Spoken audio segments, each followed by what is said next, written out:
Good evening, ladies and gentlemen, girls and boys. The last post ceremony will begin in a few minutes. The last post ceremony is broadcast on the Australian War Memorial's YouTube channel.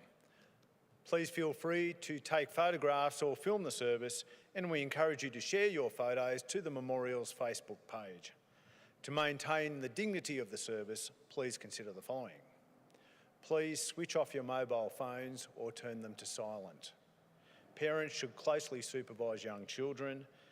Please be respectful and quiet throughout the ceremony and remove hats for the national anthem, the reading of the ode and sounding of the last post. For your safety and that of others, please do not sit on the garden edges or the stonework and remove any items placed on the upper ledges. If you are feeling faint or unwell during the ceremony, please sit down or approach one of the Visitor Services officers, and in the event of an emergency, please follow the direction of Memorial staff. Thank you. The last post ceremony will commence shortly.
ACT branch. As always, we welcome the veterans who are served, those still serving, and the families that love and support them. The live stream of this ceremony is made possible by the Return and Services League of Australia and the RSL and Service Clubs Association, and we welcome members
and stayed with them at the front through to the end of the war. The idea of this national memorial and museum came to him at Pozières, France, in the depths of the bloody fighting of 1916. Bean's idea was that this would be a place where families and friends could mourn loved ones buried in faraway places. It would also be a place that could help all Australians understand what these men and women had endured and what they had done for us. Bean's vision, to which I remain true, is best expressed as inscribed in the entrance to the memorial's galleries.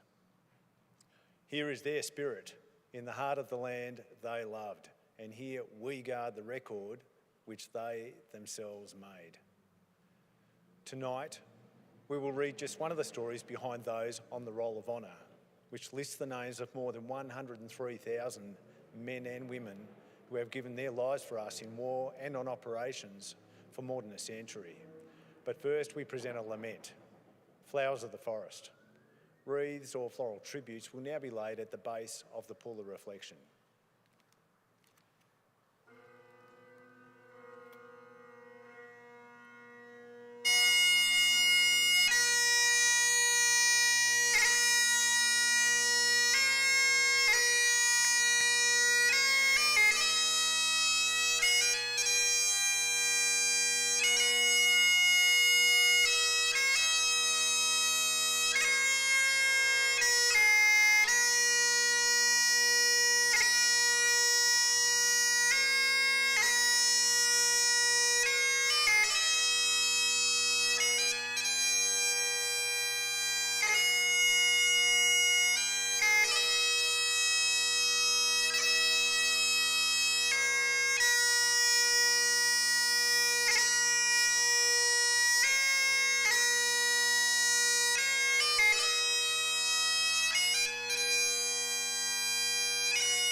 Today, we remember and pay tribute to Corporal Henry Joseph Archer. Henry Archer was born in 1893 in Goulburn, New South Wales. He was the youngest of 6 children born to Henry Joseph Archer, a groom, and his wife Margaret. Henry's father died when Henry was an infant, leaving his mother to raise the family. They remained in Goulburn, and Henry was educated at the Christian Brothers College. After leaving school, he worked briefly for a local newspaper, the Goulburn Penny Post, before working as a hairdresser. He was working in this profession when the First World War broke out in 1914. Henry Archer enlisted in the Australian Imperial Force on the 14th of April 1915. He was assigned to B Company of the 26th Battalion with the rank of private. At the end of May, he embarked for active service on the troop ship Ascanius. After a long voyage and a short stop in Egypt, Private Archer and his comrades arrived on the Gallipoli Peninsula on the 12th of September 1915. They had missed the August offensive and were involved in defensive operations. Archer became ill and was evacuated to Malta for treatment. While he was in hospital, Allied forces abandoned the Gallipoli campaign and in December began evacuating the peninsula. After Archer recovered in January 1916, he rejoined his comrades in Egypt. In March, the 26th Battalion embarked for the Western Front via the French city of Marseille, travelling north towards the battlefields. After routine training behind the lines, his unit was drawn into the fighting around Pozières in August 1916. Afterwards, it spent a brief period training and labouring in Belgium, away from most of the fighting, before returning to France as winter began to set in. Archer again fell ill, this time with injuries to his feet, most likely caused by the cold and wet conditions at the front. He was sent to a nearby hospital and did not rejoin his unit until January 1917. In February, he was promoted to corporal. Archer's return to the front was marked by the enemy's strategic withdrawal to the fortified Hindenburg Line. This retreat was eagerly followed by Allied units, who were confronted by well-prepared rearguard defences and booby-trapped towns, producing a series of bloody clashes. Private Archer's unit was caught in one of these attacks at the village of Lagnicourt in April 1917. Allied lines around Lagnicourt had been weakened as the British offensive further north at Arras had drawn away resources. Sensing a swift and easy victory, 23 German battalions attacked Lagnicourt at dawn on the 15th of April 1917. They quickly swept through the town and captured several batteries of the 1st Australian Division's artillery. Corporal Archer's unit was one of the 4 Australian battalions faced with repulsing this overwhelming enemy force. The Australians eventually pushed the enemy back and recaptured the village after several hours of costly fighting. Less than 2 weeks later, Archer's unit was again drawn into battle when the Allies mounted a second attack on Bullecourt, now part of the enemy's new front line. An attack on the village the month before had been absolute carnage. Under heavy machine gun and artillery fire, and without the expected support of tanks, Australian units had suffered over 3,000 casualties in one day. The second attack began at 3:45 a.m. on the 3rd of May with an Allied barrage. Members of the 5th Brigade moved off from their positions, headed towards the enemy trenches.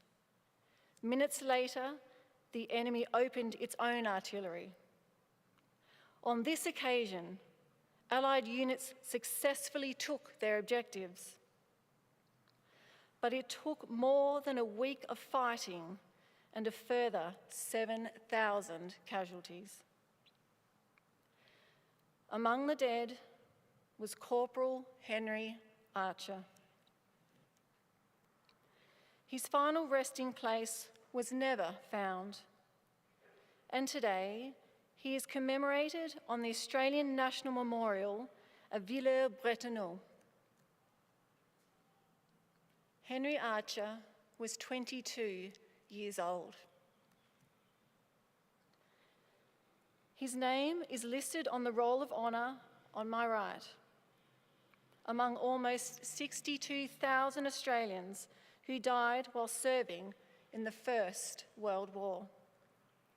His photograph is displayed today by the Pool of Reflection. This is but one of the many stories of service and sacrifice told here at the Australian War Memorial.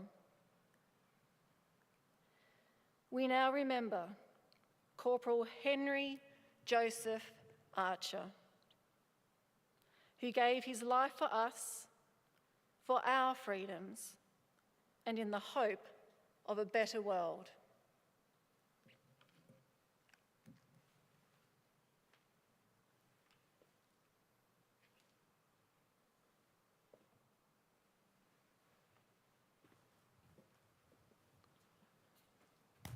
Please stand for the reading of the ode and sounding of the last post.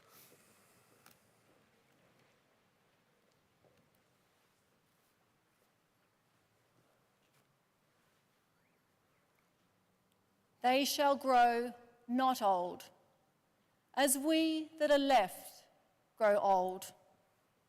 Age shall not weary them, nor the years condemn. At the going down of the sun, and in the morning, we will remember them. We will remember them.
Lest we forget. Lest we forget.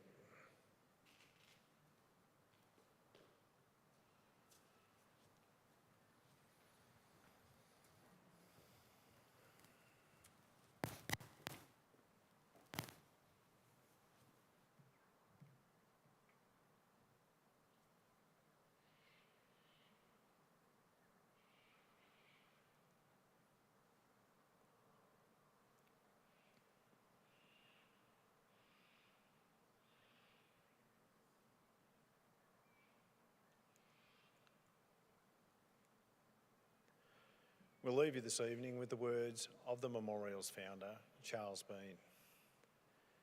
Many a man lying out there at Pozier or in the low scrub of Gallipoli with his poor, tired senses barely working through the fever of his brain has thought in his last moments, well, it's over, but in Australia, they will be proud of this. Ladies and gentlemen, girls and boys, that concludes the last post ceremony. On behalf of the director, staff and volunteers, thank you for visiting the Australian War Memorial today and for your continued support during the memorial's development project. Wish you all a very pleasant evening. Thank you.